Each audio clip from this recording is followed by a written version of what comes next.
Greetings, dear people of God at Trinity and beloved friends beyond. Thank you for joining me for this week's Reflections from the Other Side. I want to invite you into a Bible study. Now, before you run away, please listen. I'll be using the beautifully simple approach which has been called the African Bible Study. You listen to the reading.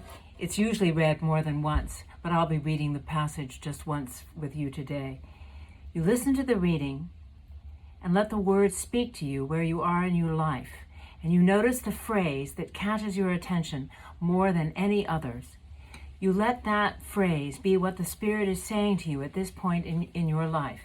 Let it live in you and reflect on why that is the phrase that caught your attention and what that means for you. And so here we go. A reading from Pope Francis.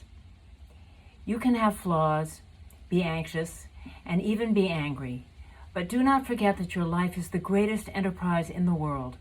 Only you can stop it from failing. You are appreciated, admired, and loved by so many. Remember that being happy is not about having a sky without storms, a road without accidents, a job without effort, a relationship without disappointments. To be happy means to find strength in forgiveness, hope in battles, security in fear, love in discord. It's not only to enjoy the smile, but also to reflect on the sadness. It's not just about celebrating success. It's about learning from failures. It's not just about feeling happy with applause. It's about being happy in anonymity. Being happy is not a fatality of fate, but an achievement for those who can travel within themselves. To be happy is to stop feeling like a victim and become the author of your own fate. It's walking through deserts, but being able to find an oasis deep in the soul. It's thanking God every morning for the miracle of life.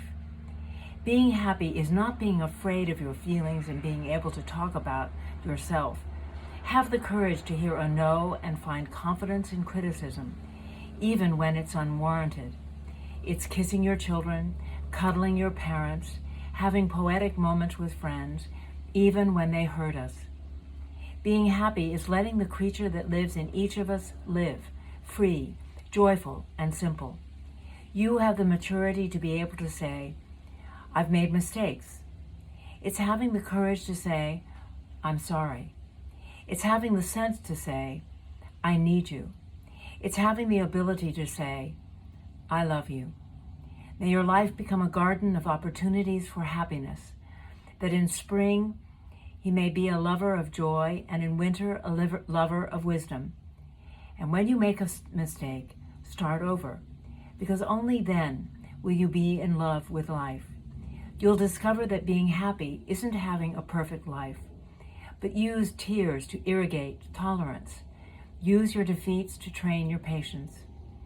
Use your mistakes with the serenity of the sculptor. Use pain to tune into pleasure. Use obstacles to open the windows of intelligence. Never give up. Above all, never give up on the people that love you. Never give up on being happy, because life is an incredible spectacle. Hear what the Spirit is saying to God's people.